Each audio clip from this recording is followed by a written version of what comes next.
Welcome to the Be Bold podcast. I'm Beth Whitman.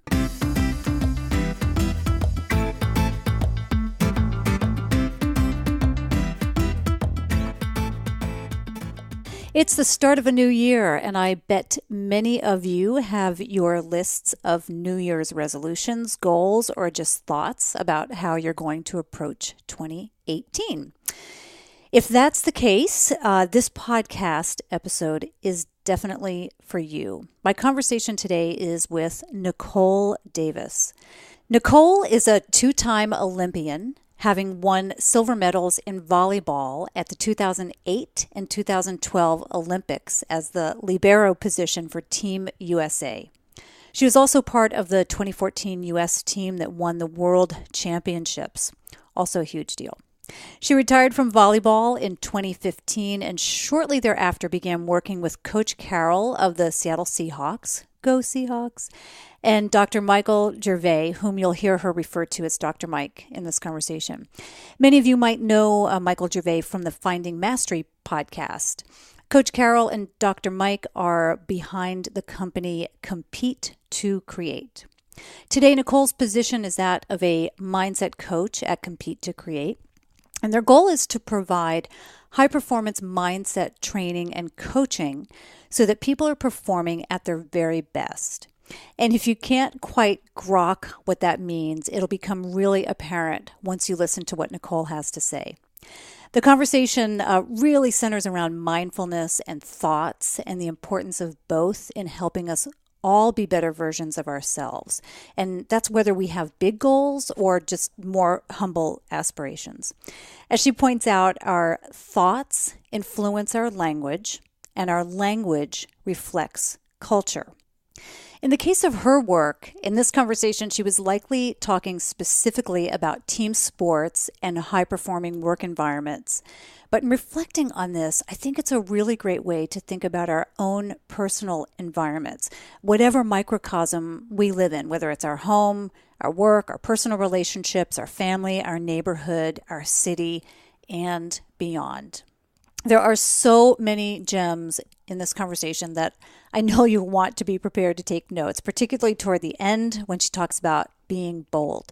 Just wow. So get ready with your finger on the pause button and grab something to write with. Okay, so you'll hear that conversation in just a moment. If you're new to the podcast, I encourage you to go back to previous episodes where I highlight other courageous women doing extraordinary things.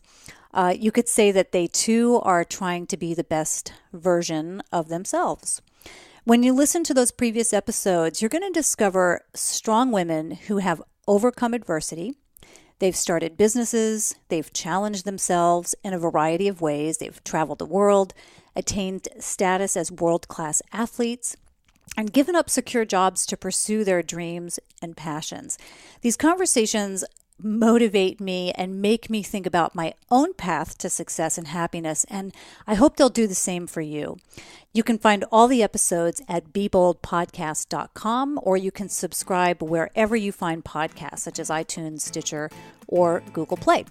With that, enjoy this conversation with Nicole Davis. I usually ask people what they have for breakfast, but because we were talking about L&O's before, which actually makes for a great breakfast. Do you like L&O's yogurt? I do. Similar to you, I've gone mostly plant-based, but I do cheat like once every 2 weeks on an L&O's. Oh, okay. Yeah. So that's your cheat food. Yeah. Do you have a favorite flavor? I mean, Marionberry is pretty consistent. I always like the passion fruit. The passion fruit is really good. Yeah. The pumpkin pie is fun during the holiday season. Oh, I haven't had that. Yeah. I think usually I'm usually at the market during the summer, so that's when I have it. Mm-hmm. So the pumpkin isn't there. But yeah, it's good. And then I usually have a sugar crash afterwards because it's usually a little high in sugar. It is. Do you have that? Do you have a sugar crash? Yep. Do you deal with sugar okay? No, actually. I have low blood sugar. Yeah. So I try not to eat too many carbs, which, as you know, as a vegetarian can be challenging sometimes because grains and beans and legumes tend to be the bulk of many vegetarians' kind of base of their diet. But I can't eat that stuff. So what happens to you when you do eat it? Nothing happens to me, but it just it creates more of these, like, similar to a diabetic, but I'm not diabetic. It's just the way my body responds to sugars. I just don't process it well, is that I get the peaks and the valleys, you know? Mm-hmm. So, and then you crave more, right, because you got to get over. I crave more. It becomes like crack cocaine for me, you know? So my doctor wants me to eat low carbs so that I avoid the peaks and the valleys, and that kind of my body can hopefully regulate itself. So what is a typical day for you in terms of eating, if you're avoiding carbs as a vegetarian, mostly plant-based? Yeah, so I can eat about 20 to 30 carbs a meal, assuming I eat. You actually track that? I pay attention to it. I didn't learn about this until after I retired. So in the beginning I tracked it, and I was like dumbfounded by how many carbs one serving of black beans has, for example. I wouldn't have thought of that. Yeah, like if I have black beans, I can't have anything else that has carbs. The problem is, like, a lot of fibrous vegetables have carbs. Spinach has carbs. Everything has carbs, you know? So if you add 2 cups of spinach to something and you've got a quarter cup of black beans or something, I'm over my allotment already. So in the beginning, I paid attention to it because I started to realize when I was checking the labels that there's carbs in things that I didn't anticipate there were carbs in. So now I'm cognizant of it, and I do my best, you know. So even your doctor is even concerned about what we would consider healthy beans and spinach. Mm-hmm. Because it gets processed the same through the liver, and which is where I have the issue. So. And so what would you have for breakfast typically? I would typically do something with avocado in it. Occasionally I'll have avocado toast, but just one piece of toast. With like an Ezekiel bread or something? Yeah, exactly. With some spinach and kind of maybe pumpkin seeds on it or something like that. Sometimes I don't eat eggs anymore. But I used to do eggs, because that was easy. Occasionally I'll make myself like a breakfast bowl, which is more or less a salad, you know. The other day I stir-fried some vegetables, you know, with some cauliflower rice. So I tend to eat more savory now, is more or less what happens. Yeah. Mm-hmm. Yeah, it's interesting when I think when people look at, and I'll speak for myself, when you think about a diet and you think about, I have to eat healthier, like I have to cut out sugars, or I have to cut out maybe processed food or something. There are really simple steps to take long before that, before you make it too complicated. There are things that you can do.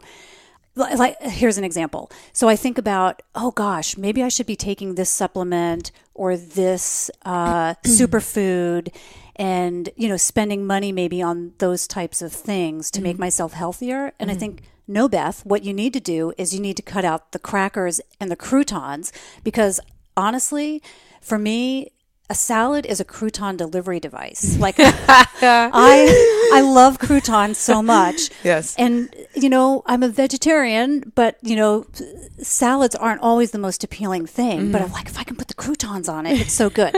So I have to be honest with myself and just say, okay, rather than like making it too complicated and spending money on like the big things, the expensive things, make it simple and dial it back and say, okay, well, maybe don't have the croutons on it. So, but it's just about education. It's hard. Croutons are good. Yeah, we try to, like when we're with our executives, we talk about nutrition as one of the 4 pillars of recovery. And when we talk about nutrition, we try to frame it in a way that it's not cutting out or restricting a diet. It's like, what can you add to your daily nutrition that can make you more healthy? Do you have one tip in terms of what someone could do? No, well, if you want to get nutrition right, the tip is to have a performance blood draw or have a blood draw, because we're all unique as human beings. And what's a performance blood draw? Performance blood draw tests 90 biomarkers. It tests for allergies, tests for other variabilities, and it more or less tells you what you should be eating to the gram. Where do you get that? So we work with someone. His name is Chris Talley, precisionfoodworks.com. Is that here in Seattle? No, it's in Southern California, but he's worked with Cy Young award winners, MVPs of NBA, NFL. Dr. Mike has a lot of the guys on the Seahawks do the performance blood draw. And so it's important. At the end of the day, nutrition is about chemicals. And we're all kind of a different mixed bag of chemicals, you know. And so if you want to get nutrition right for you as a unique human being, then it's helpful to have a blood draw to know exactly what you're deficient in, what you're maybe eating too much of. If, for example, you have a slight allergy to milk, maybe you cut it out once a week. Like for Dr. Mike, he had 2 of his favorite foods were he was allergic to, and that allergy was impacting his sleep. So when he found out, it was a game changer for him. You know, for me, I had a lot of kind of breakdown in my body in joints, tore tendon, tore MCL, and then I had another 2 concussions at the end of my career. So when I did the performance blood draw, I didn't tell Chris that I retired, and he said, there's a ton of inflammation. How many hours are you training right now? I said, Chris, I'm not training at all right now. And then for example, but your body was showing probably the same amount of inflammation as if you were doing 8 hours a day. Okay. So all of the things that your joints are made up of, I was deficient in. Not just deficient, but on like a scale of 0 to 10, I was below norm. So, and then as to my concussions, at the time I was seeing a neurologist because I had some post-concussive syndrome. And one of the things that my neurologist had me doing was a 2-gram drip of magnesium every 6 weeks, and my magnesium levels were still low. So I just found out a lot of information. And so the next level from the blood draw is to actually have a chef prepare meals for you. And so with Chris's company, if you need 12 and a half stalks of asparagus for lunch, they'll cut the half stalk of asparagus, you know. And so you can do that. It's quite expensive. I think it's is it $70 a day? It ranges depending on, you know, if you need gluten-free or all that good stuff. But it was $60 a day or something like that. For most athletes eat 4 to 5 times a day, though. But if you do that for 2 to 3 weeks, you kind of get a handle on what you should be eating. And then he also makes recommendations for supplements. There's a 2 to 3 hour consultation. He goes through every single marker that is tested. Does he only do that in California, or is that something? So the reason I ask is that I actually am going for a blood draw next week, just for my regular routine. I'm trying to get a bunch of stuff done by end of year because my insurance changes come January. Yeah. So I'm just trying to cram everything in. But this sounds really interesting, like something I'd really like to try out. Yeah, so it's what happens is you can have a phlebotomist come to you and do the blood draw, and then but it has to be sent into the lab that he uses. Right. And so then you would probably do a consult over a phone call or over FaceTime or something like that. Okay. And I can find that information online? Yeah. I can directly connect you to him. Yeah, that's great. Yeah, and I'm thinking for listeners too, if that's something that they wanted to do. Yeah. It's not cheap. I think, if I remember correctly, if you were to walk in and have the same number of like biomarkers tested along with everything else, to a hospital, it'd be around $3,000. Ooh, okay. Yeah, but Chris charges the price that he charged us was like $1,300 or $1,400. Okay. And one of the reasons why it's cheaper is because he works with the lab; they share the information, so it's a mutually beneficial kind of relationship with the lab and through Chris. But that also accounts for, 2 to 3 hours of Chris's time to take you through the consult and all that stuff. I highly recommend it. I wish I would have known about it. I probably would have done it every year for the last 6 years of my career had I known. And that was the reason why I found out that I had low blood sugars, that there was something that kind of just didn't add up. So I sent it to my endocrinologist, and he sent me for a glucose tolerance test. And I think my levels were below 40 after the third draw, which can be detrimental to brain health. So he's like, you have a problem. So interesting. Yeah. Well, that's another thing. And I know we're so far off what I was expecting us to start with, but this is great because I really enjoy this. Hopefully people get something out of this. But that's another thing too that I try to explain to people when they talk about, like, kind of, let's just say, changing their diet. And let's take drinking as a really good example, where I think that there's not only the cost of alcohol, right? But there is the time lost when someone doesn't feel good. And I guess maybe even more simply, a piece of cake, because everybody can relate to a piece of cake, right? You have a piece of cake and then you want to take a nap. And so that piece of cake not only just cost you 500 calories, but there is mental time and there's physical time lost either that day or the next day because you feel like crap. That's right. And people just aren't tuned into that. And you know, like I still have, like you said, your cheat times. I still have days when I think, okay, this is going to be my cheat, and I know that I'm not going to feel great afterwards, but I'm going to have this croissant because if you haven't been to Bakery Nouveau, which is about a mile from our house here, it's this amazing French bakery, award winning. And so if I can have a Bakery Nouveau croissant, I'm going to have it. But then I know I need to go take a nap after brunch, you know. But people just don't realize they don't realize what they're putting into their body actually has a cost to it, whether it's time out of the office or just productive time with their family.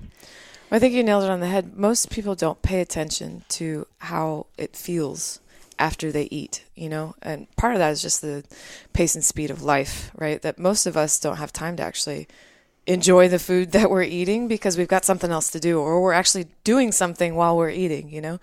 And so like driving, yeah, you know, so when we talk to our executive clients, we kind of talk about like 4 levels. One is like, be mindful when you're eating and pay attention to how your body and your brain responds to the food that you intake.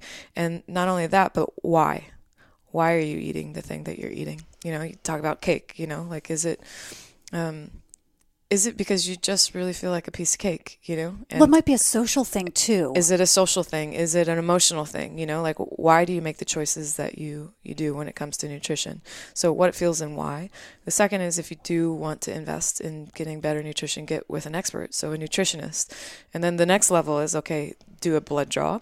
There's other blood draws out there. I just can't speak to them because I haven't done them, you know, but they test less biomarkers. So there's a couple on the internet that test 30 and 60 biomarkers, and they're going to be cheaper. And I don't think they come with a consultation, but you know, and then the third is like, actually have meals prepared for you and kind of get a feel for what you should be eating, but then also like pay attention to what you eat and how you feel afterwards. So awareness is key to any type of behavioral change, you know?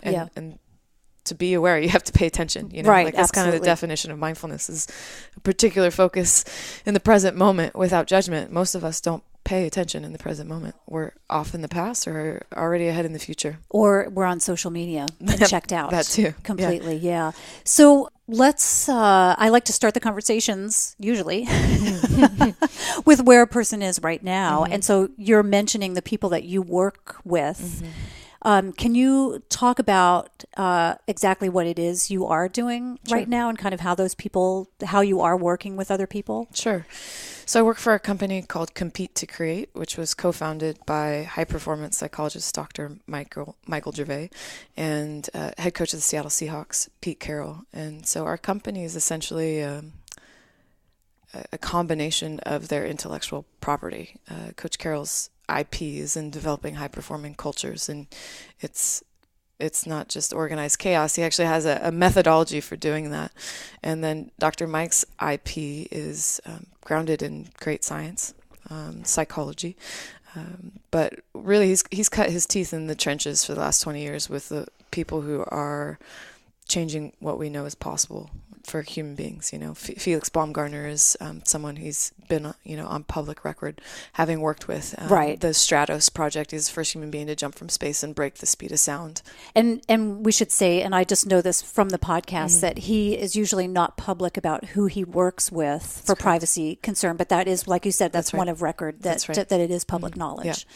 Yeah. And so what we do is we bring the combination of that to the corporate clients that we have. So we work with predominantly Fortune 500 companies, and we're working to help invest in people so that they can be the best version of themselves. And what happens when that takes place is that culture tends to accelerate towards high performance. And then we kind of lay out a framework for how to do that from a methodological standpoint.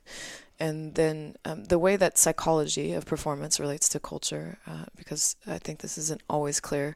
I want to make sure that I'm being clear with this, is that our language is usually a reflection of our thoughts. And so most of us haven't formally trained our mind. So what happens when we are in a high intensity context and our thoughts revolve around frustration or anger or what's the word I'm looking for? Fear sometimes, fear of failure, fear of making a mistake. Then our language is representative of frustration, anger, fear. And then that becomes the fabric of culture. Culture is not about words on a wall. It's not about, these like cute, inspirational quotes. Inspirational quotes, Instagram, mm-hmm. Like that. That's not the stuff of culture. Culture is about relationships. It's the conversations that we have in hallways. It's the way we support and challenge each other. For some, it's the way that we've publicly undermined others that we work with or not. And so if we want to get culture right, then it starts with the individuals within an organization being able to be the best version of themselves when they get tested. And so for most people, they get tested every single day. Most people in your world. In our world, right, yes. Right. But I would say most people get tested in some sort of way. Does that mean like in traffic? That's right. At the grocery store someone cuts line? you Okay. off. What do you do? Do you flip them off? Do you get really angry? Can you not control your reaction in that moment? Or do you have a little bit of perspective to understand maybe that person's having a bad day? Maybe there's an emergency. There's so much that we don't know. And so, yes, we all, I think, get tested every single day. It just comes in different contexts and different forms. What is your specific role with Compete to create? So we've created a model where we pair an Olympic athlete with a psychologist, and the two of us facilitate a training that's usually 8 hours with our clients. But I've since gone back to grad school. I'm pursuing a PhD in clinical psychology, so I'm theoretically becoming a hybrid, mm-hmm. a hybrid facilitator. But we also have a couple digital platforms. We have a massive open online course, a MOOC, that we offer to our clients, and then we have an app that we have that is only accessible to our clients. And on our app, we each act as digital mindset coaches for our cohorts. So I have it must be 2,000 to 3,000 people right now currently on in my cohort that I coach digitally as a mindset coach. Wow. So that's because you're working with several companies, mm-hmm. maybe a company that has 200, 300, 400, 500, 1,000 people within the company, and they're all signed up for this? Yes. Most of the companies that we work with have, one of our largest clients has more than 100,000 people, and we've trained about 20,000 of them. And so each of us, psychologists and Olympic athletes, we each have a cohort that we work with. That sounds huge. I mean, fortunately, not everyone's on the app at the same time, and there's a drop-off rate. Things get chaotic. People tend to, when they need to train their mind the most, forget about it. So fortunately, it's not a barrage every single day. It goes in waves when we're taking our clients through the actual 4-week rollout of a MOOC. It's pretty intense. We'll spend 4 to 5 hours a day coaching digitally on the app. Is there any plan to roll this out to people like me? Yes, we are exploring the idea of doing a MOOC for public consumption, which will hopefully take place in the next 6 to 8 months. Okay. Yeah. Good. I'm going to stay up to date on that, because I was looking at the website and I was like, I didn't realize it was just for like the Fortune 500 companies. And I thought, oh my gosh, this is great. I've got to check this out more. But it's good to know that that's coming down the road. Mm-hmm. So that's great. Where did you learn about this kind of mindset? Was it specifically when you went to work for these folks, or did you have a history of kind of needing to understand or wanting to understand the importance of a mindset when it comes to sports and competition? Mm-hmm. I think that I've always been interested in psychology and the mental aspect of competition. I remember reading some books when I was younger. When I first started playing volleyball, I started playing volleyball late. I started when I was 14. And then when I went to USC, we had a consultant that we worked with. And so I started to invest a little bit in understanding my mindset then, but not in a formal way. I really didn't understand that you could formally train your mind until after I was a 2-time Olympian. And so on the USA team, we had worked with 1 or 2 other sports psychologists, but it just didn't click with me in the way that it did when Dr. Mike started working with our team in 2013 after the London Olympics. And you won silver at the London Olympics? Silver in Beijing and silver in London. Okay. And so one of the things that stuck out was like confidence does not come from belief in oneself. Confidence does not come from preparation. What I understood about confidence was like you work hard and then you have some technical cues in a moment and that should get you through it.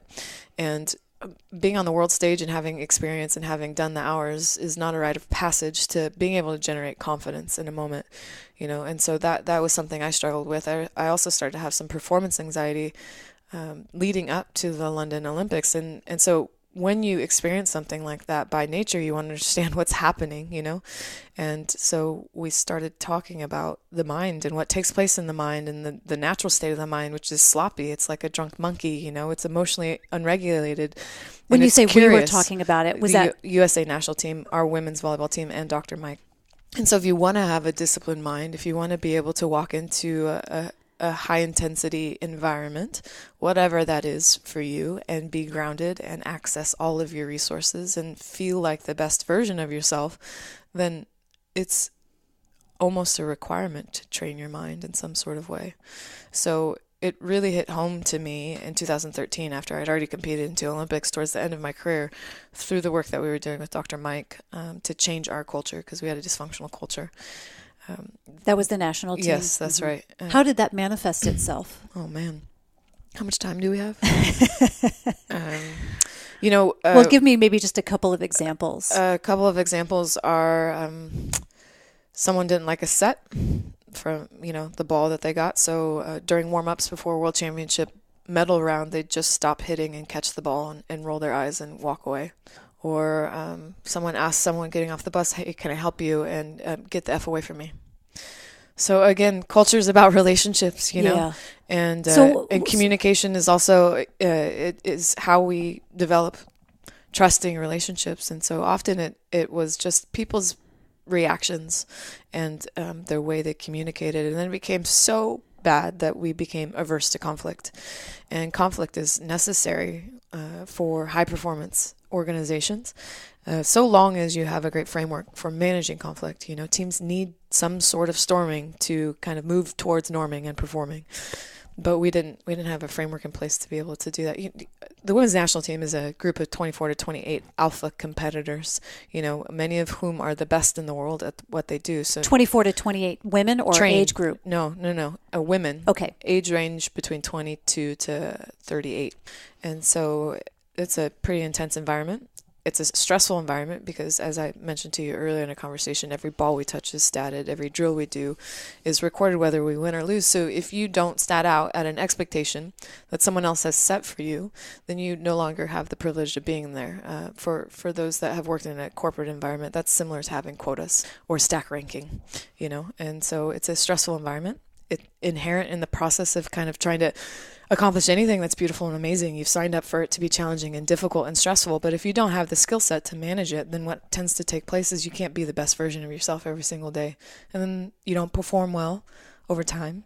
And then it's hard to be there for others, and you got to be there for others in an organization, a team sport.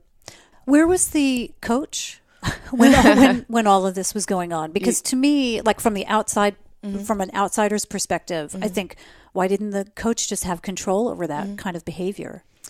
So the coach or the CEO or the boss can lay the runway or set the foundation for culture, but who determines culture? The people in it, the individuals. So one of the shifts that took place between 2012 to 2016 is that we took ownership of the process. And some of that is that there's just so much pain around what we experienced, not performing to our potential as a group and as individuals, that we kind of said, no, we need to do different and be different. And Who called in Dr. Mike? And then when you pair kind of mental skills to be able to manage those situations for yourself, then it becomes a little bit more eloquent to do and be different and to be vulnerable through the process.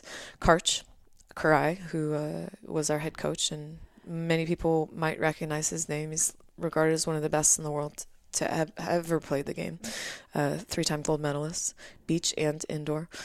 He called in Dr. Mike. So Dr. Mike is also on record with having worked with Carrie Walsh-Jennings, and I believe that Carrie recommended Dr. Mike to Karch. And so Karch brought Dr. Mike in. And so Dr. Mike worked with the coaching staff and with us. So your coach was actually Karch Gervais. That's right. Is that correct? Yeah. And even having been such a high-level performer himself, he still couldn't control the group, because you're saying that the group really had its own culture. So Karch took over as head coach in 2013. Before that, we had a different coach, and his name was Hugh McCutcheon. He coached the men to gold in 2008, and then came to our program, the women's program, in 2009. So Hugh's married to a women's volleyball player who competed in 2004. So he knew that we were dysfunctional, and we had done a lot of work to become more functional from 2009 to 2012. But in the process of doing so, we swept some stuff under the rug. And like I said, we were pretty averse to conflict. So how that manifested was in the gold medal match when we experienced some adversity.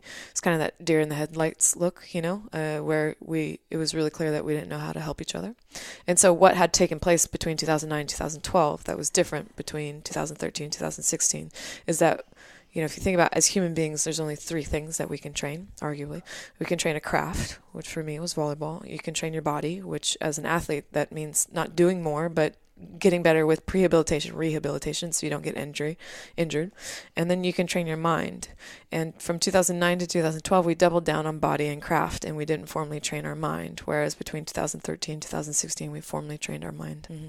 When you look at other sports teams, I'll just out myself right now as not a huge sports fan, and I don't know much about volleyball except what I've read about you. So there you go.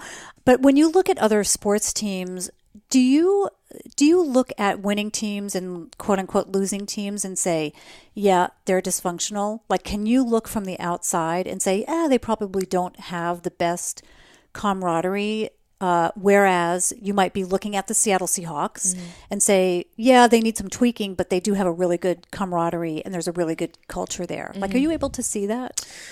Again, culture is about relationships, so you can see how people manage relationships, especially in times when it gets intense or when there's some sort of challenge. So you can see that sort of thing.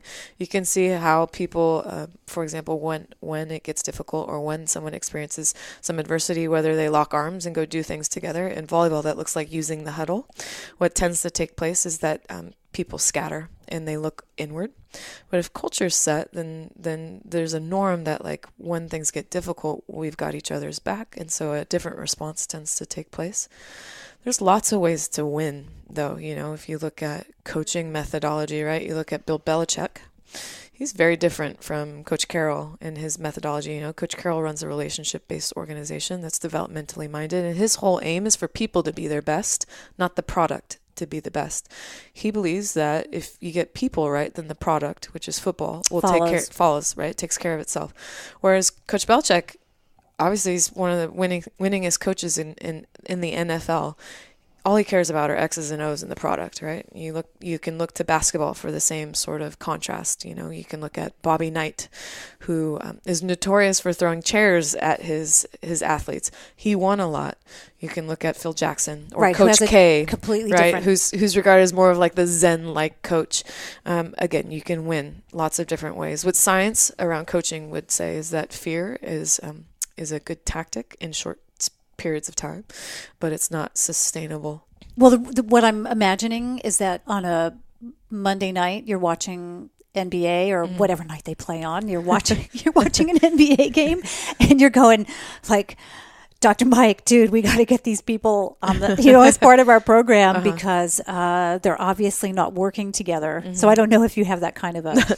In full disclosure, I don't have a television and I don't watch television, but I do try to catch some things, on the internet. But yeah, I tend to pay more attention to how people are working together now that I know what I know. You look at relationships too? Relationships, yeah. And then I've always been someone who's had high regard for mastery. So the way that looks to me is when you watch someone perform in whatever their craft is, it looks easy.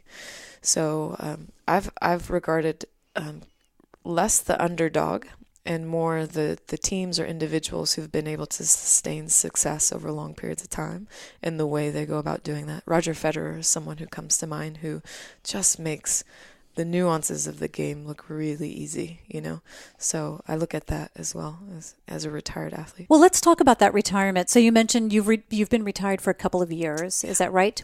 What's your history in terms of, you said that you started playing volleyball a little bit older, which you said was 14. What was that process? And talk about the teams that you've worked with, the Olympics, kind of go through that for us.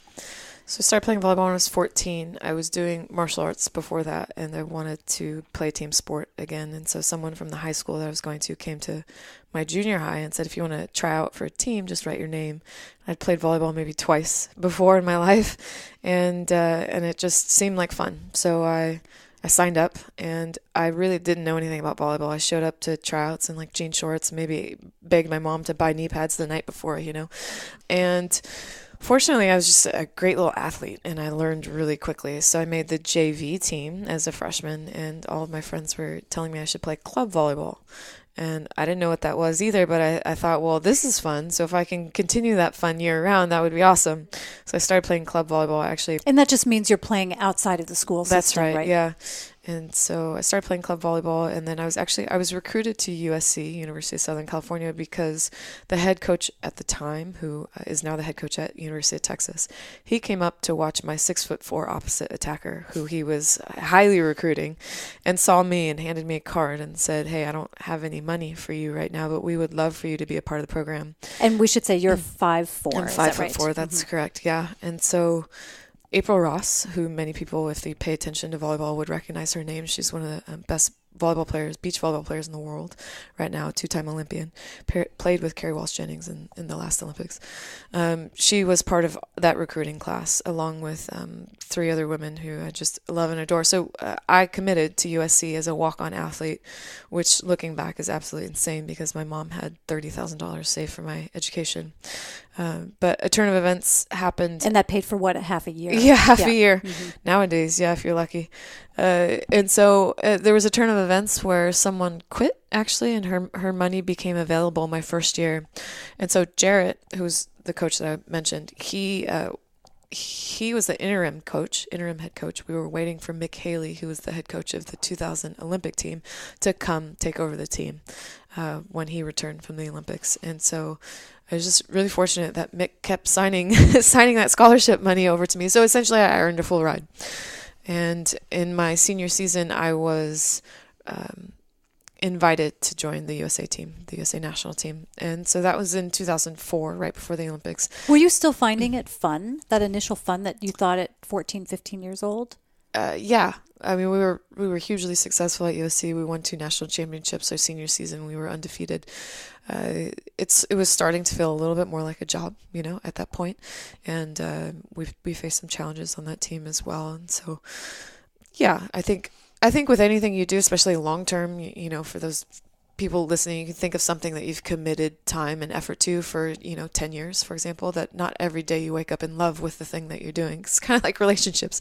Love comes and goes, passion comes and goes, but, you're always working to find a balance or a way to kind of stoke that fire in your belly of what it is you're passionate about.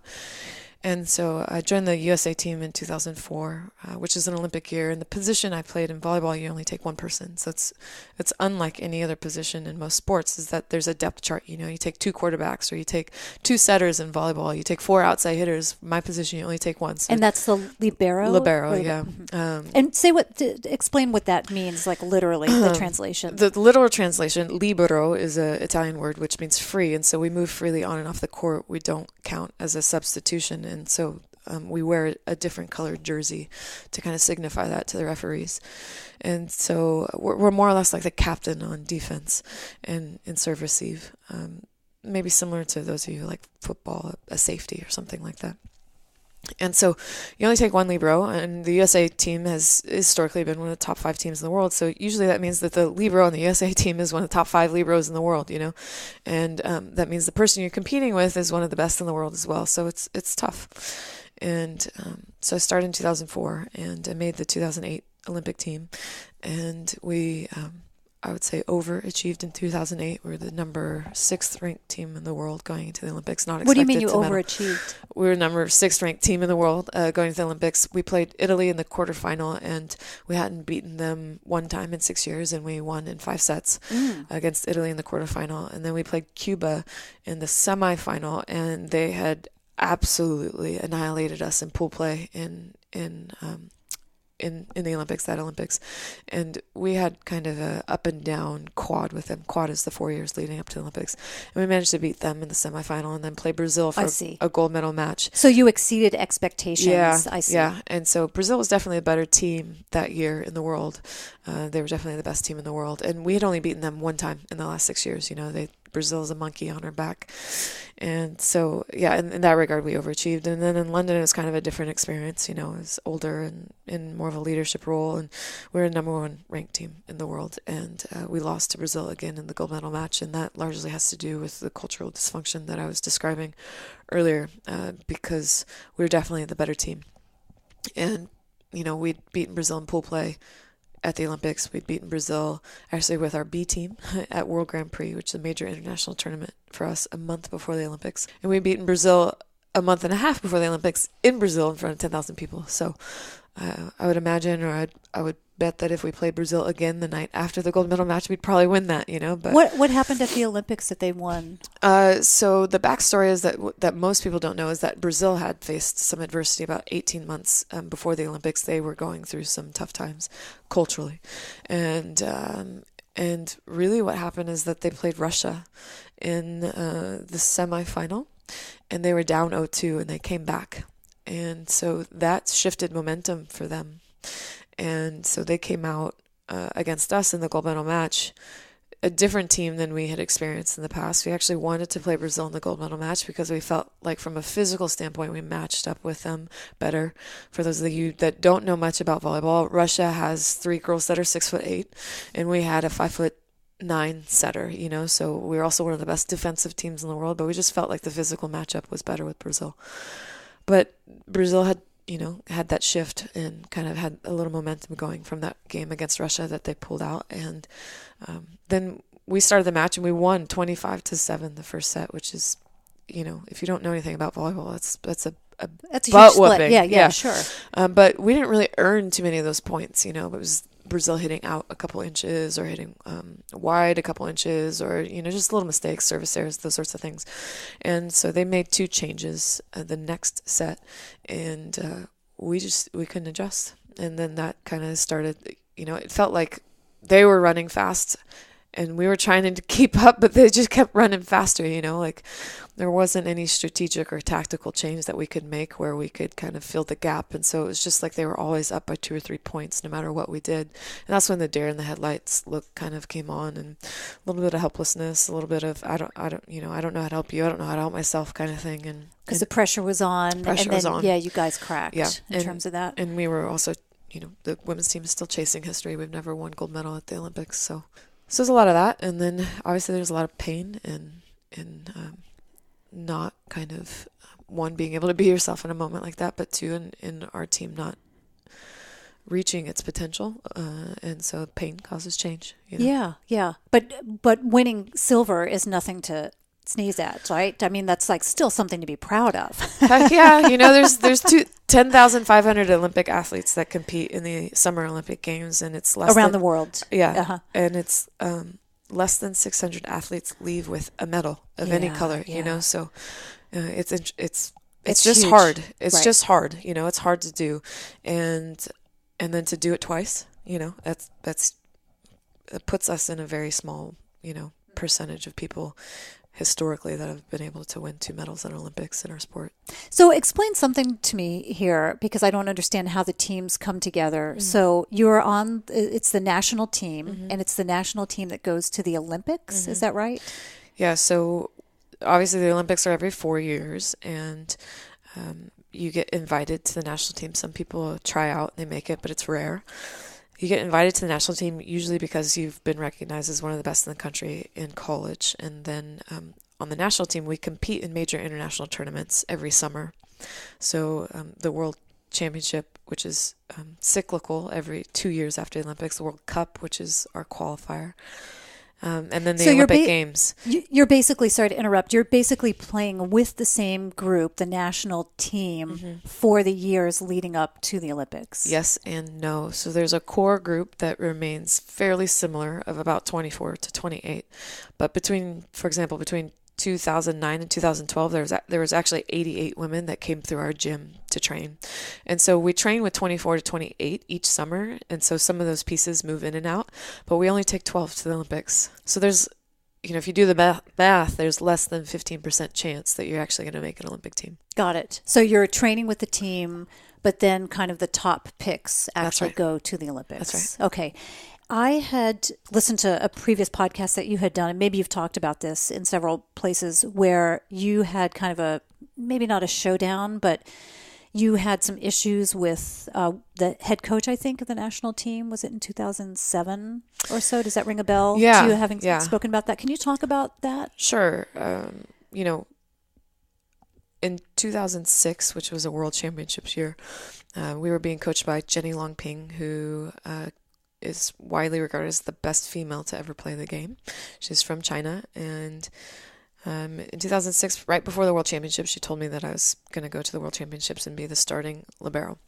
And at that time in my career, much of my happiness and contentness was if I was starting. If I was not starting, I was not very happy, And we had a dysfunctional culture, so I felt like I was in shark-infested waters to begin with. And so anyways, about a week before we left for that tournament, she said, "Nicole, we're going to take you, but you're not going to start. We're going to use someone else." And I didn't take that very well. And so I went to World Championships with the team, and I was kind of an asshole to everybody because I wasn't happy and I didn't get what I wanted, and we performed really poorly. And so you were aware that the culture wasn't great. Yeah. But you were also part of why the culture wasn't great. I've said this in a recent interview, actually, is that, what felt to me is shark-infested waters, but there, for every culture, even if it's dysfunctional, there are norms for behavior. And so even if those norms are dysfunctional, so if you walk into shark-infested waters, you're looking to adapt. And so the way that I adapted was to take on those same dysfunctional behaviors and those same dysfunctional, like, communication styles, you know what I mean? And then when you continue doing that, and that is the norm, that behavior is reinforced. And so I had to do a lot of unlearning between 2009 and 2012, and then even more so between 2013 and 2016, because it was a different generation of athletes that came in after 2013. So, and you were going through this program too, more a mindfulness program. That's right. So,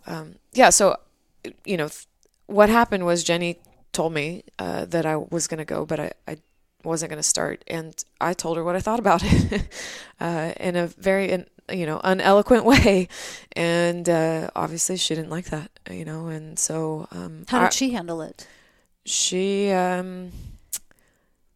just kind of stuck to her guns. It was a hard conversation because she didn't have any statistics to provide or a really concrete answer for why, which made me even more furious. But she didn't take you off the team or anything? No, but she almost did not allow me to come back. And so what had happened is I went to Istanbul, Turkey, to play for one of the largest professional teams in the world, Fenerbahce.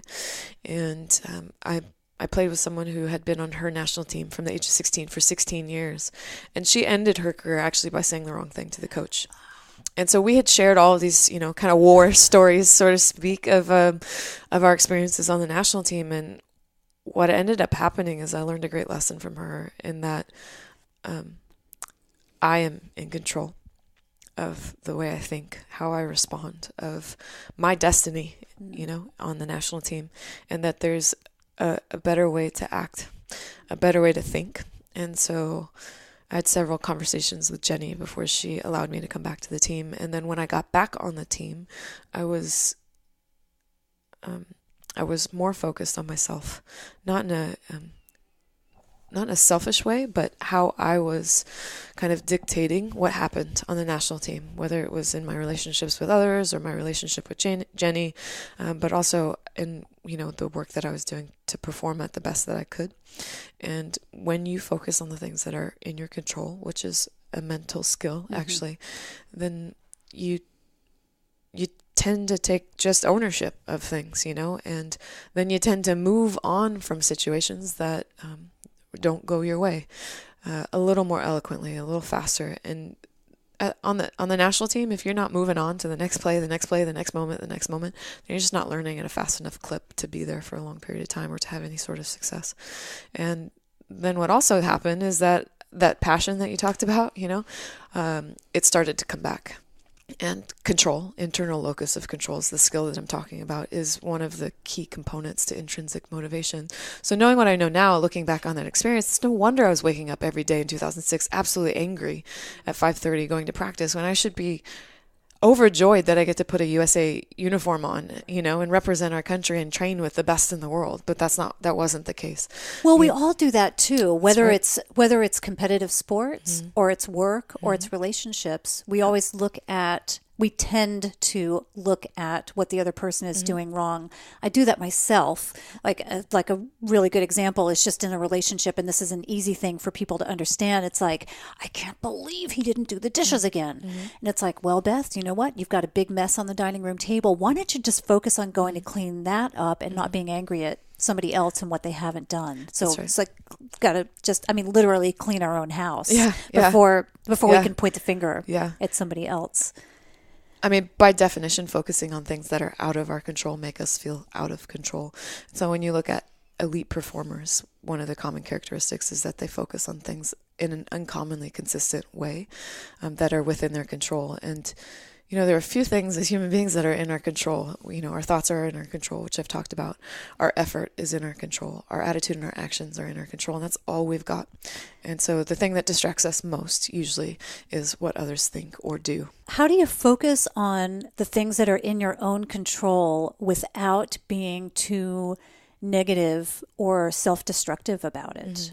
Because you could turn that and say, oh, Nicole, why didn't you make that? I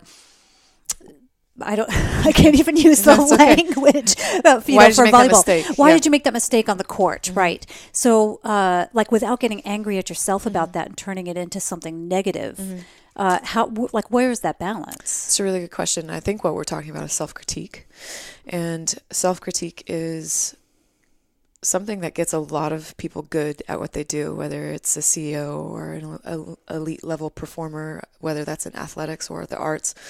The thought that I'm not good enough, yet. Hopefully there's a yet on the end of that, because that yet is a growth oriented mindset. But for many people, it's just, I'm not good enough, and it's really important to have awareness of when that self-critique is productive, it drives you in some sort of way, and when it becomes destructive. And so the way I look at self-critique, and this is something I've learned from Dr. Mike, is that it's like a little cut, and a little cut will sharpen you up, a little bit, and then it'll push you to do some things maybe outside of your comfort zone. You experience this growth, but if you cut yourself enough, it becomes a really deep wound. And so, I said, I don't know how long ago, 30 minutes ago, that the awareness is the first thing that any of us need to have before we can create any sort of behavioral change. And so the key to your question is having awareness of whether or not the self-critique drives you or if it doesn't serve you. And if it doesn't serve you, then what is another way to reframe that thought so that it creates an opportunity for you? And so if you don't have awareness of your thoughts, most of us will critique ourselves into a hole and then we're in the hole before we've realized the 20 different things that we've said to get us there. We're talking about a train of thought. Nice thing about a train of thought is we can get off the damn train anytime we want. But without awareness of those thoughts, then most of us get into a place where we're in a hole, we're in we're emotionally distraught before we're like, wow, what just happened, So if you can increase your awareness of your thoughts, one of the ways to do that is through training mindfulness or meditation, then you can get off of that train of thought, that self-critique train of thought, a lot earlier and get on to something that is more productive. For me, what I learned as an athlete was to always analyze myself on two things. And as a listener, you can do this as well. What went well and what can I get better at? So imagine an interaction if you're a mom with a child and it's bedtime and you're trying to get your kids to brush their teeth and go to bed, and there's toothpaste all over the mirrors and they're yelling and screaming and there's no end in sight, right? And because you're frustrated, you yell. Okay, what went well and what can I get better at? what went well is like my kids are actually brushing their teeth because 2 weeks ago they didn't want anything to do with it, you know? And what can I get better at is taking a deep breath in those moments where I feel really frustrated so I can respond in a character-driven way. That's a better representation of who I am and who I want to be as a parent. That's beautiful. Mm-hmm. There's a couple things. First is I love the idea of putting yet at the end of something because I remember to do that occasionally, but not all the time. And I think that is just a really poignant thought of anything that I want to get better at or improve upon or increase my ability to do is just like, okay, I'm not there yet. And so it gives me hope. The other thing is I actually have a question is what does your mindfulness practice look like? So what research would suggest on performers is that a minimal effective dose is 6 minutes. It's a very Western thought that there's a minimal effective dose for training your mind. And so, you know, I, like everyone who's listening, like the pace and speed of my life is chaotic. I'm in grad school, I have work, I'm coaching a boys volleyball team. I try to like just have, you know, some balance and some downtime for myself. So some days it feels like it's impossible to squeeze in 6 minutes, you know, but I try to get it in at least 6 minutes. So my practice is usually 6 to 20 minutes a day. That being said, no one's ever studied from a research standpoint what happens if someone does 1 minute of mindfulness, which is 3 to 5 breaths 10 times a day. So scattered throughout the day, that's right. So when I can't carve out a chunk of time, I try to be mindful more often. And usually that takes the form of a few deep breaths in between kind of periods of production for me. Well, I think we all have that somewhere in our day. And I think about, like, I travel a lot. So when I get on a plane, I use that time from being at the gate, on the plane, but at the gate, and lift off. And we're at 10,000 feet. And it usually takes, I don't know, but it's usually 15 minutes or so. Right. And like, that is the perfect time to meditate. Yeah. Like, it is just brilliant. And the same thing is at 10,000 feet when we hit that and the Wi-Fi has to be turned off and then we land, that's another perfect time for that. Right. And then I think about standing in line at the post office or, you know, for people who are commuting, you're on a bus. Like, there are times throughout the day when that's brilliant.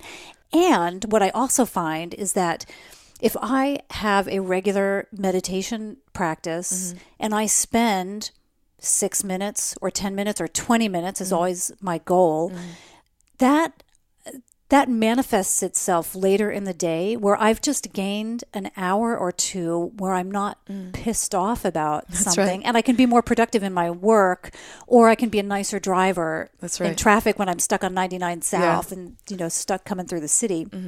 And it's amazing how it kind of, just like we were talking about with the piece of chocolate cake, you know, if you're mindful about what the effects of that are, and if I can meditate for 10 minutes and then later it means that I have 45 minutes where I wasn't pissed off, then that 10 minutes was really well spent. That's right. The research around mindfulness is robust. And normally when we are with our executives, we lay it all out, because in the Western world, we want to have numbers behind things, you know, and we want to have all of the information before we try it. So you talked about, you know, choosing to eat a cake. What the research has found is that folks who have a mindfulness practice make healthier decisions when it comes to food choices or nutrition, because again, it brings that awareness of like, why am I choosing this? And then the other thing is you're talking about productivity, which is largely related to attention and concentration, you know. So what they found is people who have a mindfulness practice have greater attention and concentration. You're talking about being pissed off. That's really emotional regulation. People who have a mindfulness practice do a better job at regulating their emotion, which really means like responding rather than reacting. Right. Most of us just react to rather than respond in a way that is kind of a representation of the best version of ourselves. It's also linked to improved sleep, reduced fatigue, and better mood. So there's so many compelling reasons to, other than just formally training your mind, to actually have a mindfulness practice. Or for some people, the thought of sitting for 10 minutes is just, it like literally turns their stomach, like some people, mindfulness is not for everybody. There's this tendency to talk about mindfulness as if it's a cure-all or as if it's for everyone. It's not for everyone. Coach Carroll, he can't sit for 10 minutes. But what he tries to do is string together as many moments of possible of being in the here and now. And that is the essence of mindfulness, is being here now. And we started this conversation talking about nutrition and how most people just aren't in the present moment. So if you can increase your frequency in the present moment, through just being mindful and paying attention in the moment, whether that's to your breath or to sensation, to the environment. You talked about standing in line at the post office. You could just feel what it feels like for gravity to be acting on your feet and on the floor. That is a way to train mindfulness. But Facebook is waiting for me. Facebook is waiting for me. Yeah, and all of my friends that I have to like wouldn't recognize walking down the street. Yeah, exactly. Right. Yeah. Oh, just one quick thing. There's a TED Talk when you talk about the research that's done on mindfulness. There's a wonderful TED Talk about quitting smoking, and this researcher had done a study where he had people be aware of what it tasted like and felt like to smoke a cigarette, and when people were kind of more mindful of it, they couldn't stand it and they quit, and that was like the best way for somebody to quit. That's right. I know. That's I think that's so indicative of how we behave if we can just be mindful and pay attention to it. Yeah. They're using mindfulness in a clinical setting. Judson Brewer is doing this, for example, who's a prominent psychologist, to combat addiction, different forms of addiction. And then, as you know, John Kabat-Zinn, who's largely responsible for bringing mindfulness to the Western world, he developed mindfulness-based stress reduction, which is an 8-week stress reduction program based on mindfulness practice. Let's talk a little bit about your background and where you grew up. I grew up in Stockton, California, which is in Northern California. It's about an hour south of Sacramento or an hour east of the Bay of San Francisco. And Stockton is not a wonderful place, a lot of crime. It's a top 3 per capita crime rate in the country, usually competing with Oakland and Detroit. And so, I remember growing up that there were neighborhoods that I shouldn't be in. I remember hearing stories about kids being killed because someone wanted their starter jacket. No kidding. Yeah. Before my mom left Northern California, moved to Southern California, she was just sitting at a light in her car, and a kid walked by and pointed his fingers at her in the shape of a gun and kind of pretended to shoot her for no reason. Stockton can be a dangerous place. The nice thing about Stockton is that there's a large river, the Delta, that runs from Stockton all the way out to the bay. And so I grew up spending a lot of time on the river and exploring, and knew how to drive a boat by the time I was 10, and did a lot of fishing and wakeboarding and all that good stuff, And then... Were there a lot of people doing outdoor activities? Yeah. Okay. And then Lake Tahoe was about an hour from Stockton, hour 15. And so I grew up snow skiing, which was fun. And then summers, I had a family. I told you I did martial arts when I was young. The family that owned the martial arts studio kind of another kid and I, they kind of, took us under their wings. And so in the summer, they'd bring us to Santa Cruz to their house for a couple of weeks. And so spent some time at the beach. So you and your brother? No, another guy. His name's Dollar Tan, actually. He was one of the Spider-Men on Broadway.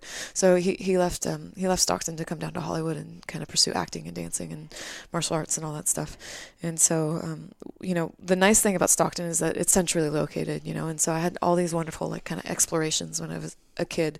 And it was through those explorations that I learned how to take risk and to kind of go for it, and so I'm really... So what kind of exploration specifically? Are you talking about the boating or you... Yeah, just being able to get out. My dad teaching me how to drive a boat by the time I was 10, I could navigate there's hundreds of miles of river through the Delta, and he just let me go and, let the leash off, so to speak. And, when we would go snow skiing, if he jumped off a 20-foot cliff, I was right there following him. I had no idea. I didn't think about the consequences of doing something like that. So you didn't have kind of like a fear gene? No, but the thing is I haven't talked to my father in almost 15 years. But one of the things that he would always tell me is, Nicole, you can do anything you want, but just know that there are consequences to everything you do. And if you make that choice, just be prepared to deal with the consequences. And so I knew that there were consequences, but it was like, well, if he can do it, or in the case of my mom, if she can do it, well, then I can do it. And that's how kids learn a lot of things, especially from their parents. I just happened to have, a mom that was outside of the norm. She was running her own business, and a dad that was a risk taker in a lot of productive and unproductive ways, so I learned to take risks, and I kind of learned to be independent from my mom and my dad. What kind of business did your mom have, or does she have? She's retired now, but she ran a company that contracted to all of the hospitals in the Central Valley. It was a transcription company, so she took that over from her boss when she was younger. My mom's worked since the age of 14. She grew up very, very poor, and so she's worked her entire life. She graduated high school a year early, went to a predominantly black high school. She was one of a handful of white kids that went to the school, and kind of just carved her own path. And so she had, I think, 15 employees. And then my dad was the, typical bad boy, quite charismatic, but I think, knowing what I know now, probably had some bipolar disorder, maybe some narcissism. And so there were always highs and lows with him. But, when we were out exploring, he got me into martial arts as well. When we were out exploring, it was a ton of fun, so that's why I say I learned a lot from him in regards to taking risks and kind of going for it, because that's the model that I had. But I also saw kind of a dichotomous nature of it with him, which is that sometimes it was just really unproductive and crazy, and other times it was like, oh, this is really fun and cool, and I want to do more of this. So how do you feel like that you took on any of his, this is crazy, Yes. this is like being aware that I shouldn't be doing Yes, this? I started to have that awareness when I was in college, which is kind of when my parents divorced when I was 14, and my relationship with my father as I got older became worse and worse, because I started to have awareness that some of the things that he was doing and saying were not good. And to you, or to your mom, or to everyone? Both. Yeah, he was physically and verbally abusive to my mom, verbally abusive to me. And so obviously as you get older, you start to have your own voice. And because of him, I learned to use my voice. I saw him do that often, but then when I used my voice with him, he wasn't very happy about it. And so our relationship was very damaged when my parents got divorced, and I'd worked to kind of try to rebuild that relationship for many years, and to a point where when I was in college, I started to have awareness that I was like him in certain ways that I hated him for, and I wanted to be different. And so I challenged him on a couple things, and I just got to a point where I realized that his presence in my life was not good for me. Yeah, so I walked away. I kind of said, how to have a nice life. And but I'm still really close to his parents, my grandmother. And oddly enough, they employed him when I went down to Southern California.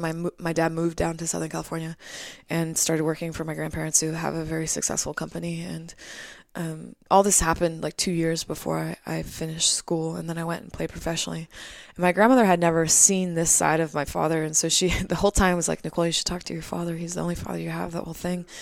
And then my first year playing professionally overseas, I was in Poland. I got a call from my grandmother, and she said, Nicole, you would not believe what your father just did. I said, what? He's suing us for money that he says we owe him. They didn't owe him a dime. In fact, they paid for everything: his apartment, his car, his cell phone. I mean, my grandmother treated him like he was still a young kid. She'd give him new clothes, cash. I mean, it was bizarre. So I think he was probably doing drugs again, from what my mom has told me. My dad did cocaine until I was about 11 years old. And so his behavior was, again, very erratic. My grandparents' lawyer kind of asked, like, is he on drugs? So I think he kind of fell off that wagon, and I was pissed because I have a ton of regard for my grandparents. I wanted to fly home and beat them up, and just go crazy and all that stuff. That's completely irrational. But it was also a sign that I made the right decision. So with good reason, you're estranged from him. Uh-huh.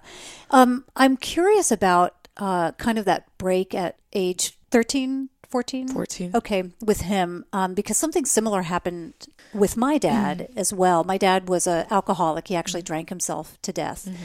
And to my recollection, I don't recall any physical abuse with anyone in the family, but there was verbal abuse. And he would tell me I'm fat and I'm ugly and I can't do anything right. So that's, I don't know if that any of that resonates with you, but that was kind of the end of it that I got, I was on that side of things.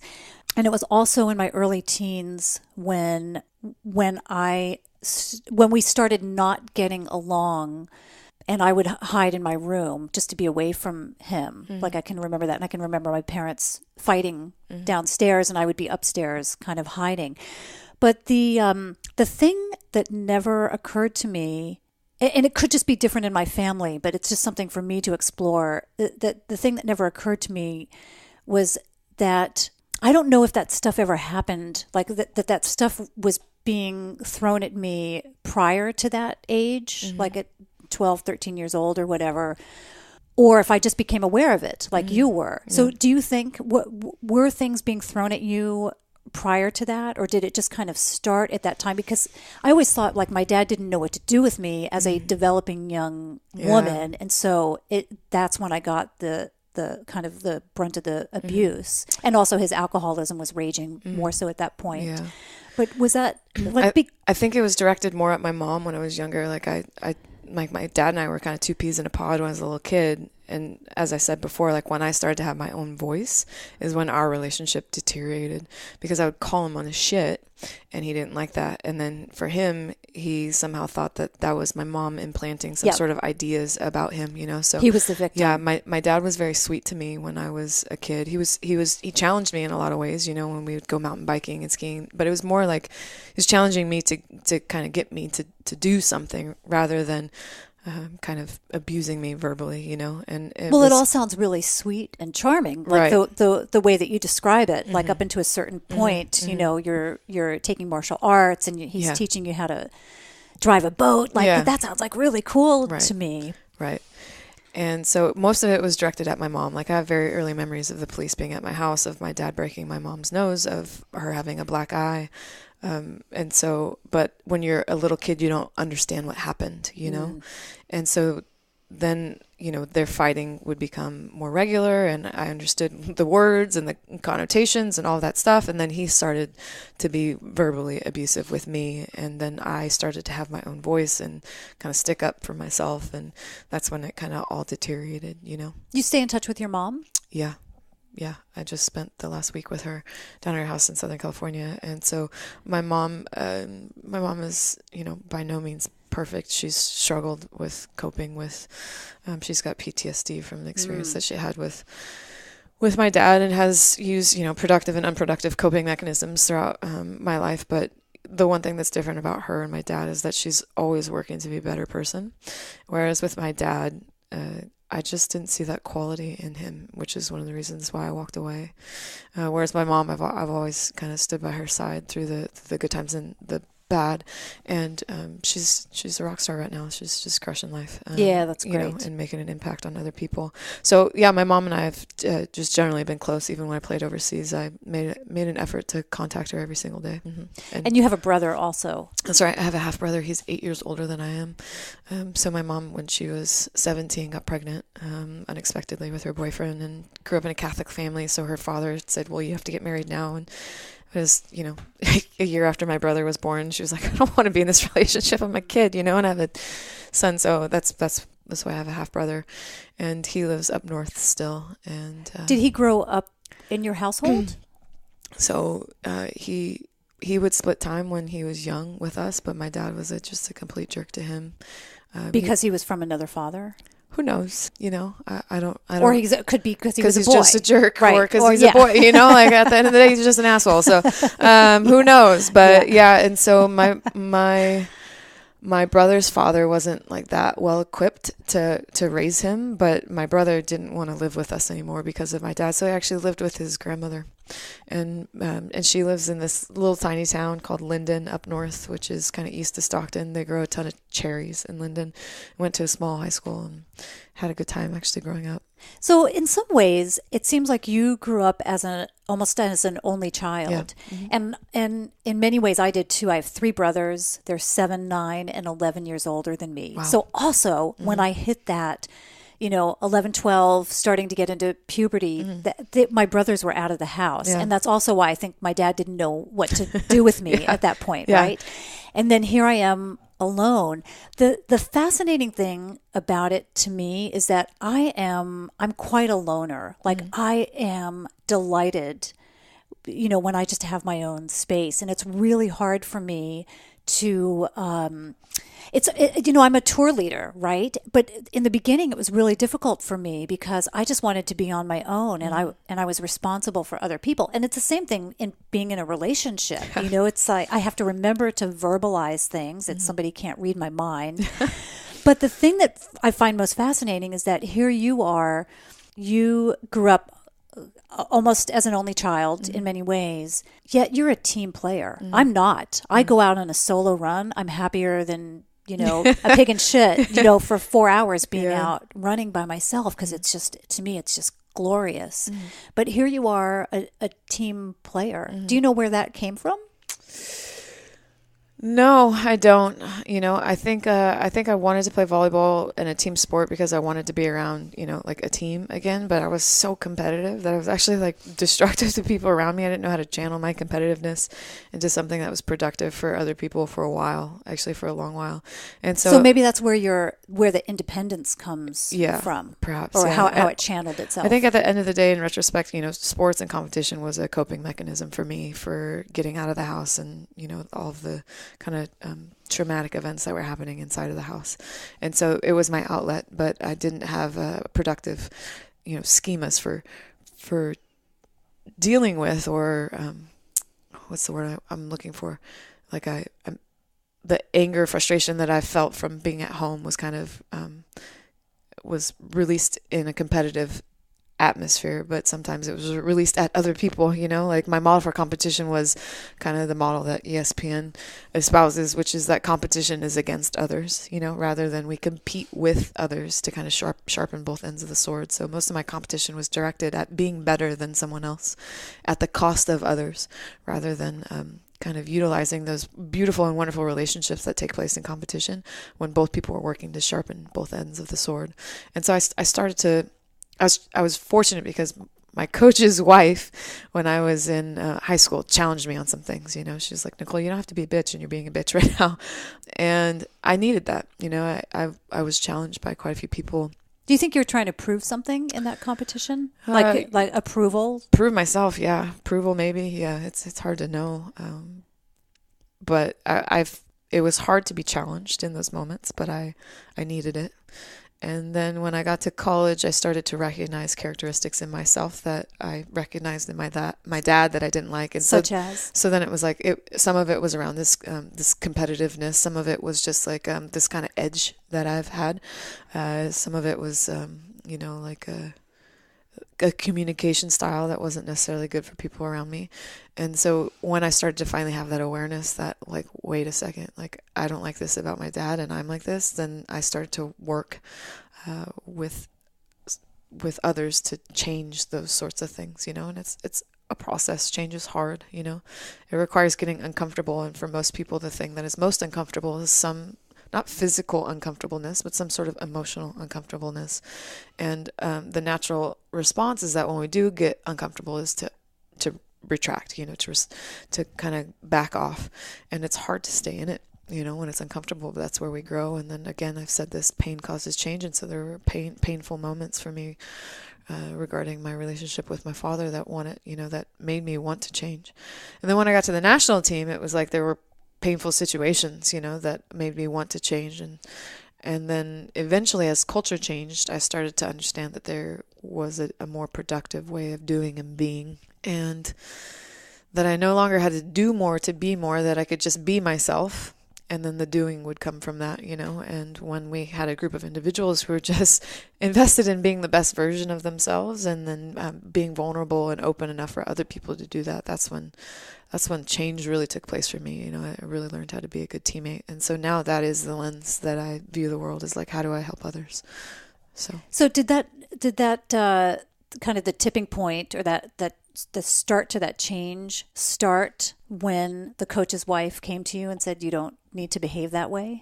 Yeah, that was the first little, like poke, like, hey, wait a second, because no one else had the courage to say anything, And then, so that was always in the back of my mind, is like, I need to be different, but like, I didn't have a model for being different, so it's like I'm constantly fighting this like dysfunction within. And so as I had more and more models for how to be different, then I started to kind of, I always tried to be a sponge and to learn as much from the people around me.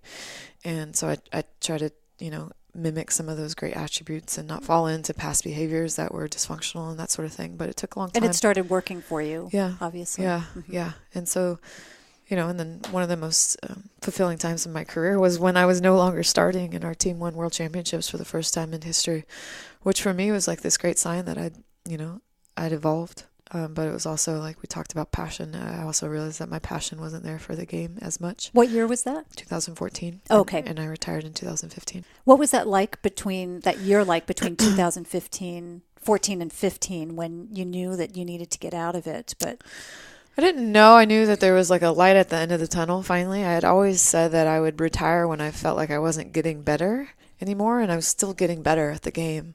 But just the passion wasn't there, and I'd done some different things to try and reignite that passion, and it was hard, and then the last few months of my career was hard because I had another concussion and I tore my MCL, and so I thought about, retiring from the national team, but playing another season overseas because I absolutely love and cherish the time that I spent playing overseas. I've lived in 8 different countries, played professionally. I spent about 250 days a year out of the country in combination with our travel on the national team and living overseas. But economically, it didn't make any sense because my position internationally is undervalued. So teams that were paying $500,000 for a 6-month season for a hitter wanted to pay $30,000 for my position, which I can make being a janitor or working at McDonald's or sitting on my rear and spending great quality time with friends and family who I haven't spent great quality time with. So it didn't make sense for me to do that. So it was hard. It was nice in the sense that like I made the decision, and then I was fortunate in that I got into our company within a month of retiring, and our company's other Olympic athletes that are retired and sports psychologists, and we work with really switched on people in corporate America. So I was fortunate that the transition from quote unquote pro to Joe was pretty seamless because I went from a really switched on culture to another switched on culture. But where the pressure is to a certain degree is off of you. It's still switched on and you're still challenged, I'm sure, every day, but it's just a little bit different. Yeah, what I've come to realize is the thing that I enjoyed most about competing was that it was not necessarily physical. So you can compete physically and intellectually. I think for me it was always intellectually, the competition, even playing volleyball. And one of the reasons why I think that now in retrospect is one of the things that was always in my back pocket was my ability to learn. Like I had to change my technique completely 3 times while training on the national team, while being statted, our executives call this transforming while performing. And that's really challenging to do. But for me, it was like, no, I can do this. I can learn faster than anybody else. That's how I out-competed people. And so now it's the same thing. I'm intellectually competing with rather than against with people to find the better version of myself every single day and then to help others find that as well. So you still feel like you are a competitive person. That's right. We're competing. Is that okay with you that you're continuously in that competitive you're always competitive, Nicole? Yeah, I can't imagine a life without it. I want to put an asterisk on that, though, because I want to make clear that I'm not judging anyone who doesn't have that same pursuit, One of the things that we always talk about is like, what is high performance? And for some people, it's just peace and joy at the end of the day. But I find peace and joy in this type of competition. Doesn't mean that everybody does, So that's fair enough. Yeah. So you're retired, but you're working. How do you get your physical exercise right now? Damn, it's hard. It's really hard, Why? Because like we talked about with mindfulness earlier, I've got so many things that are going on. I can go 10 hours through the day of productivity and then it's bedtime and I'm exhausted. And so I relate to our executives that we work with when they say that the number one thing that impedes them from working out more is time, And so at the end of the day, like with all things, I've got to make the decision that I value it more. Right now, it feels like I have to do it rather than I want to do it, and part of that is like, I've never enjoyed going inside a gym and lifting weights and doing cardio on a stationary device. I love playing sports. I love being outside. And but then usually that requires like other people. You have to be on someone else's schedule. That's right. Which is the tough time. Yeah. So I'm still, it's a work in progress for me. I'll go in clips where I get 4, 5, 6 workouts in a week, and then like at the gym or at home. At the gym or running outside, biking, playing tennis, all that stuff. And then I'll go in clips where it's like 2 weeks have gone by, and I'm like, what just happened? And I haven't had a chance to work out. So it's a work in progress. Do you think that, like mindfulness, that if you work out, and you talk about being exhausted at the end of the day because you've just worked 10 hours, do you think that if you were working out in the morning that you would have more energy at the end of the day? 100%. Okay. Yeah. But still you're not motivating yourself to get out and work out. So the way that we think of recovery is on 4 pillars. There's think well, there's eat and hydrate well, there's move well, and then there's sleep well. And so because I had 4 concussions the last 2 years of my career, and so sleep is number one priority for me, because I was sleeping 10 to 12 hours a day when I retired after my last concussion because my brain needed it. And so I know that if I go 3, 4, 5 days with less than 6 hours of sleep, I feel fragile.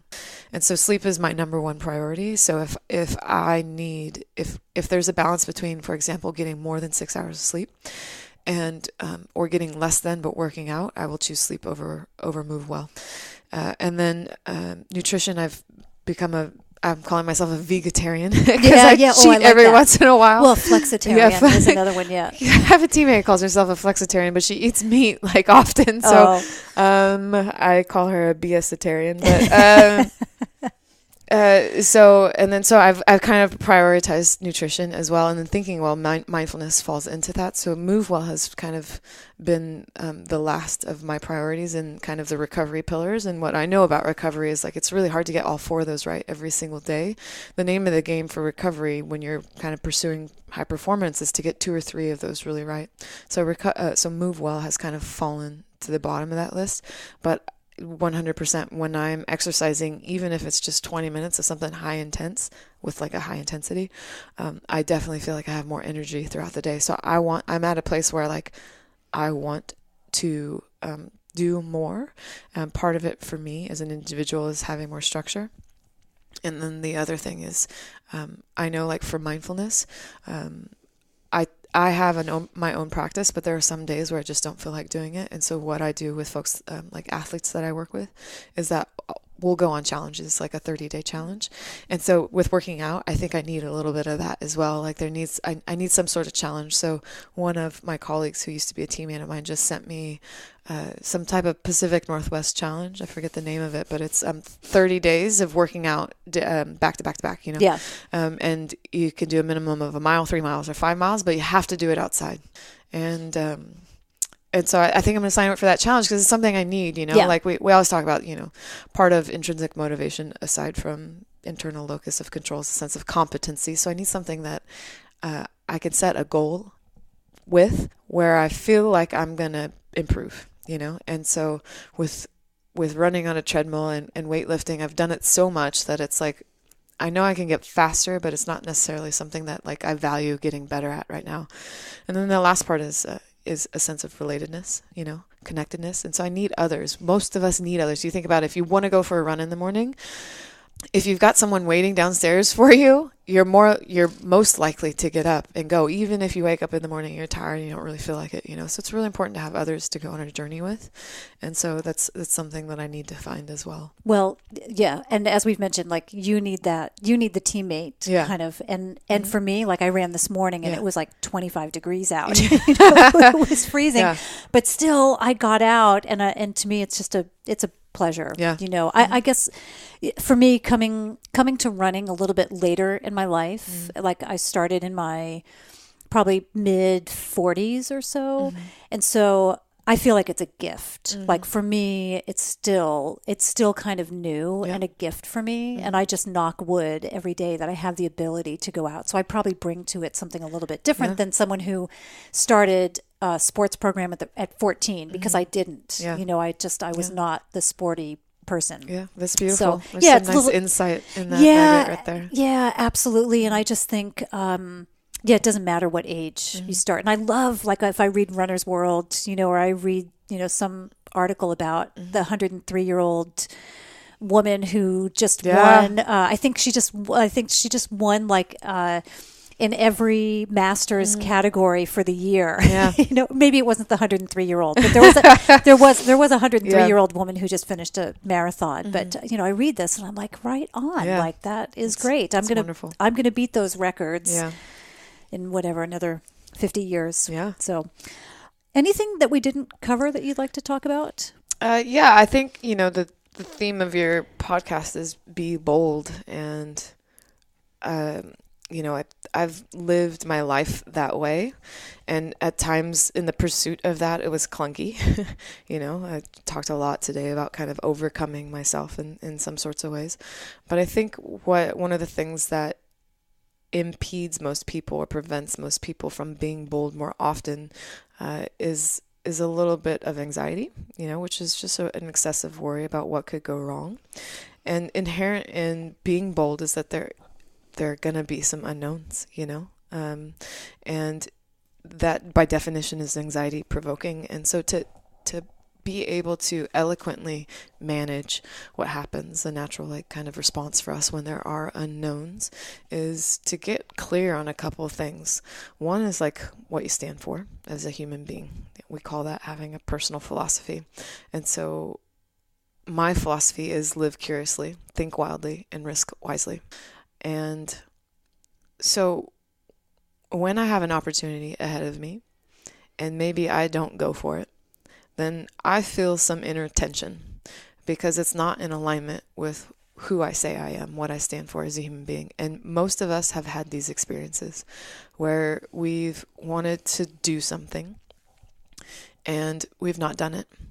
And we feel small as a result of that, as a result of that kind of inner tension that we experience. And that tension is the dissonance between being who you are at your core and being maybe a lesser version of yourself in that moment. And so I think what would help people to be bold more often is to get clarity around who they are. And that starts with having a personal philosophy. Like what is it that guides your thoughts, your words, and your actions? And when you have alignment of your thoughts, your words, and your actions, that is the essence of authenticity.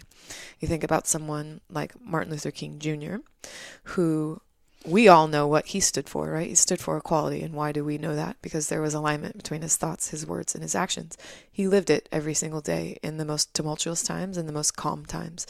And so what do you stand for as an individual?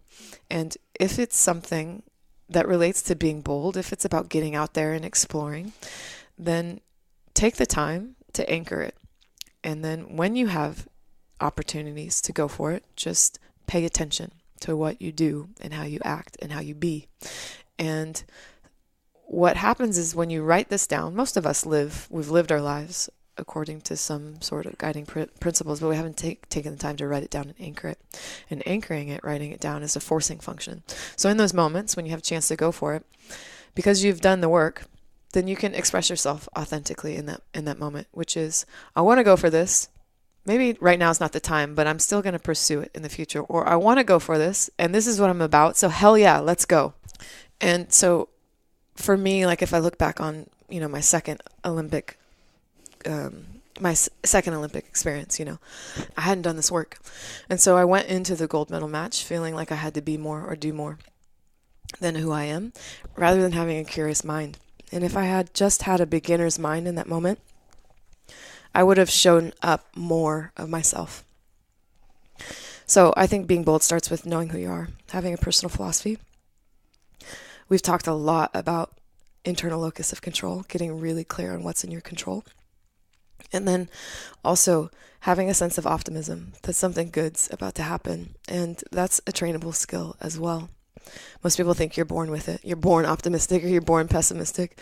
That's not the case. You can actually train it. And so one of the ways that we kind of clump all of these skill sets in together is a 90-second morning mindset training. And there's just 4 parts to it. And for those of you listening, you might want to write it down. The first part is, when you wake up, when the alarm goes off, before checking your email, before getting on social media and kind of getting thrown into the chaos of the world and of the day, before even pulling your covers off, take one deep breath. And one deep breath takes 10 to 12 seconds. The second part is set one intention for the day, which is a nice little way of not a goal, but how do you want to show up and be for the day? And if it has alignment with your personal philosophy, that's wonderful. The third part is one thought of gratitude and really feel it. And then the last part is like take the covers off, put your feet on the floor and just get grounded, get connected to something other than, yourself or bigger than yourself. So one deep breath, one thought of gratitude, one intention for the day, and get grounded. And it just takes 90 seconds. And one deep breath is just a 10, 12 seconds of mindfulness. Thought of gratitude, what we know from studying happiness is that gratitude and joy precede happiness. And so that gratitude training is also another way to train optimism. And then setting an intention primes your mind to look for what's in your control throughout the day. Then getting grounded is another way to be mindful. I'm really glad you brought up the personal philosophy because Dr. Michael Gervais goes into this at quite a bit of length on a podcast that he was actually being interviewed on. I think it was Lewis Howe. Mm-hmm.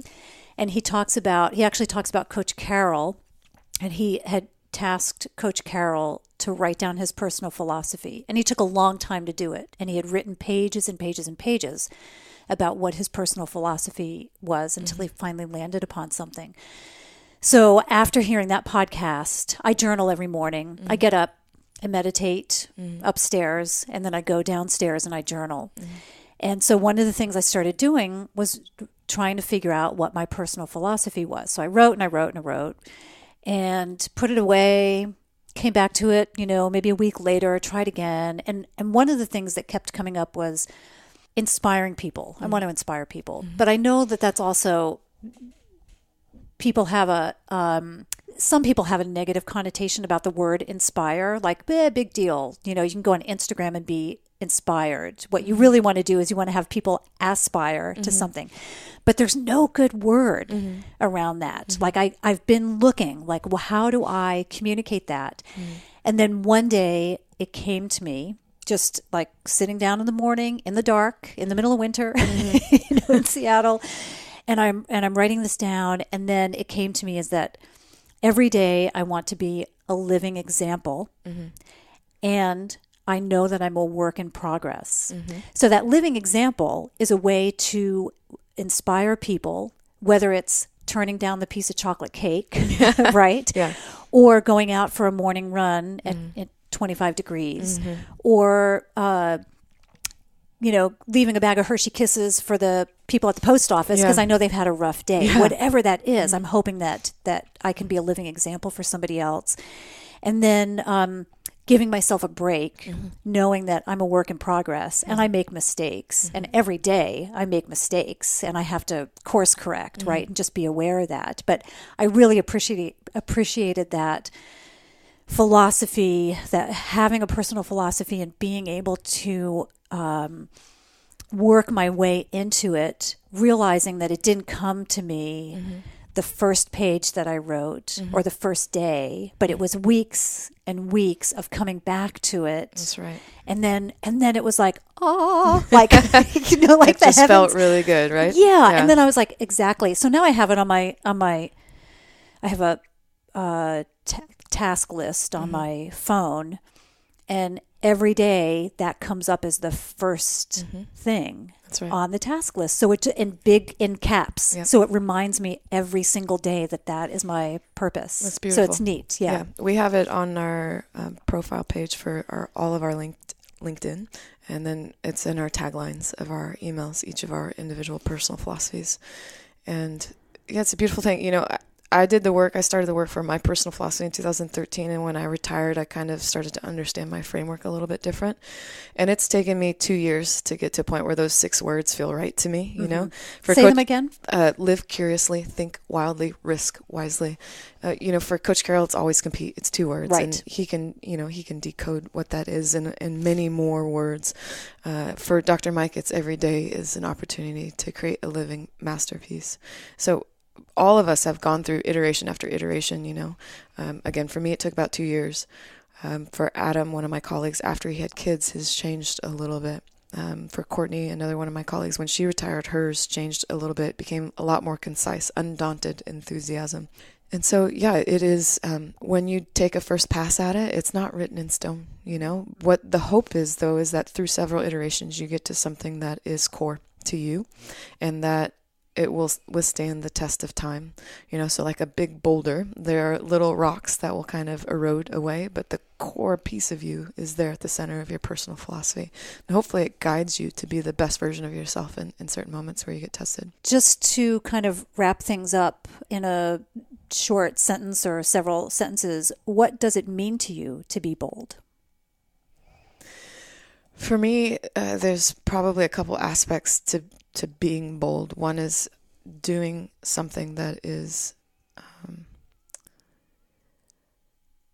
not necessarily conventional, or I don't think you have to reinvent the wheel to be bold, but I think you have to do something where there's some unknowns and a little bit of risk, and it's maybe a little bit different or nuanced than other people would suggest you do or be. And I think it takes some mental hardiness to go for it when you figured out what it is that you want to go for it. And I think it's unique to you. For everyone, it's different.